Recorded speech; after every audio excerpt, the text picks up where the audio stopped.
नमस्कार मित्रों, जय श्री राधे कृष्णा। मित्रों, मैं आज एक कहानी सुनाने जा रहा हूँ। जैसी करनी वैसी भरनी। पंडित जी और चोर की कहानी है। ये कहानी आपको जरूर पसंद आएगी। चलिए मैं शुरू करता हूँ।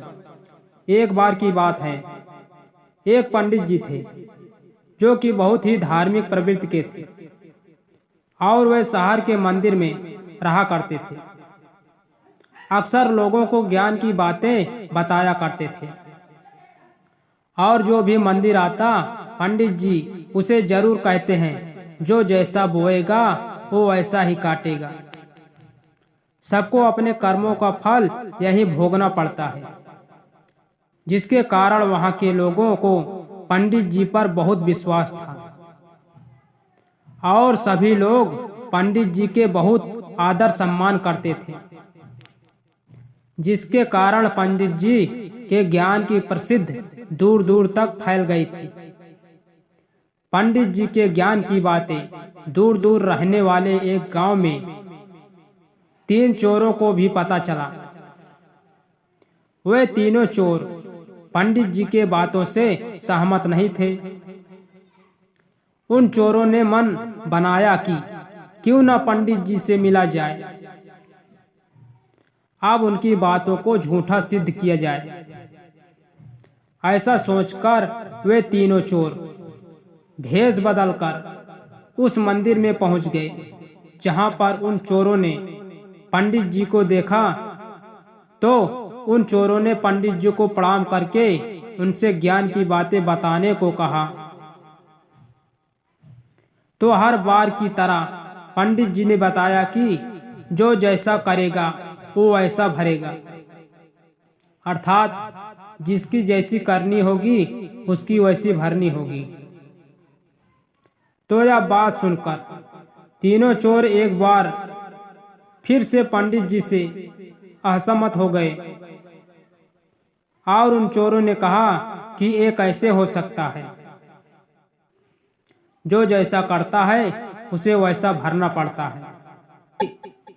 क्योंकि इस समाज में अनेक ऐसे लोग भी हैं जो लोगों का मुफ्त के धन पर ऐश कर रहे हैं, फिर उन्हें तो कोई कष्ट नहीं हुआ, और ऐसे लोग जो मजे से अपनी जिंदगी जी रहे हैं।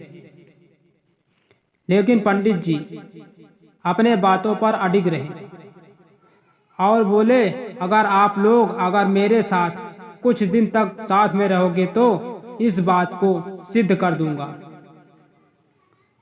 तो तीनों चोर हंसी खुशी पंडित जी के साथ कुछ दिनों के लिए रहने को तैयार हो गए।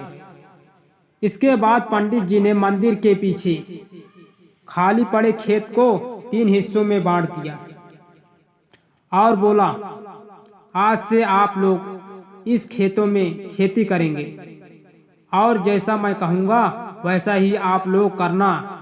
तो तीनों चोर ने हामी भर दी।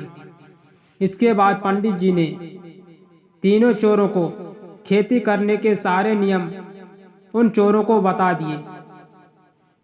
फिर इसके बाद वे तीनों चोर अपने खेतों में खेती करने जुट गए। एक चोर अपने खेतों में खूब मेहनत करता और कोई समस्या होती तो पंडित जी से सहायता लेता, और इस प्रकार वह एक अच्छे किसान की तरह अपने खेतों में खूब अच्छी फसल लगा दिया। इसी तरह दूसरा चोर भी अपने खेतों में थोड़ा कम मेहनत करता और किसी तरह उसने भी अपने खेतों में फसल लगा दिया। जबकि तीसरा चोर तो अपने खेतों में थोड़ा सा भी मेहनत नहीं करता था और सब खेतों में थोड़े से मेहनत करके किसी तरह बीज बो दिया। और कुछ महीनों पश्चात जब तीनों चोरों की फसल तैयार होने का समय आ गया, पंडित जी बोले, चलो अब मैं आप लोगों के फसल को देखूंगा कि किसकी फसल कैसी हुई है। इसके बाद पंडित जी जब खेत पर पहुंचे तो देखा कि पहले वाले चोर की फसल काफी अच्छी लगी है, जबकि दूसरे वाले चोर की फसल थोड़ा कम लगी है। और तीसरे वाले चोर के खेत में नाम मात्र के खेत में कहीं कहीं फसल लगे हुए हैं। जिसको देखकर पंडित जी ने उस तीनों चोरों से कहा, देखो, जो जैसा किया है उसकी वैसी फसल लगी है। अर्थात जिसने अपने खेत में जितना अच्छा काम किया है उसकी फसल सबसे अच्छी लगी हुई है। इस प्रकार आप तीनों लोग समझ सकते हो, जो जैसा और जितना मेहनत करेगा उसे वैसा ही उतना अपने मेहनत का फल यानी उसकी फसल तैयार होगी। यानी अब आप लोगों ने जैसा बोया है वैसा ही आप लोग काटेंगे। पंडित जी की ये बातें सुनकर उन दोनों चोरों को समझ में आ गया कि पंडित जी सही कह रहे हैं।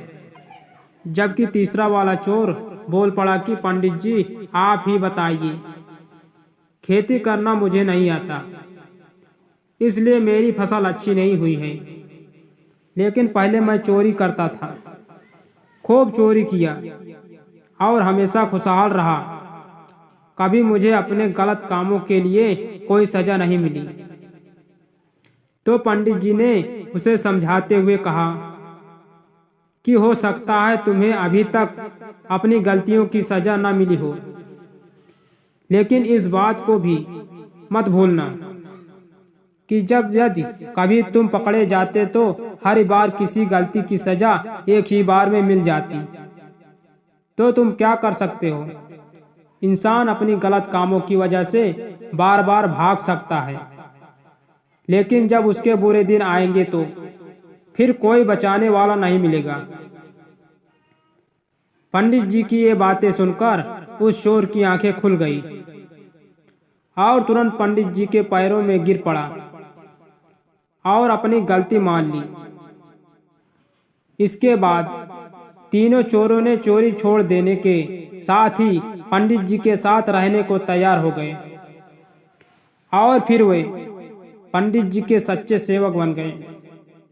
तो देखा दोस्तों, उन चोरों की तरह हमें भी अपने जीवन में ये कभी कभी महसूस होता है कि हम जो करते हैं वो ऐसा सही होता है और हमें लगने लगता है हम सभी चीजें सही कर रहे हैं, इसलिए हमारा कोई कुछ नहीं बिगाड़ सकता। इसलिए जैसा ही कहा भी गया है, जैसी करनी वैसी भरनी।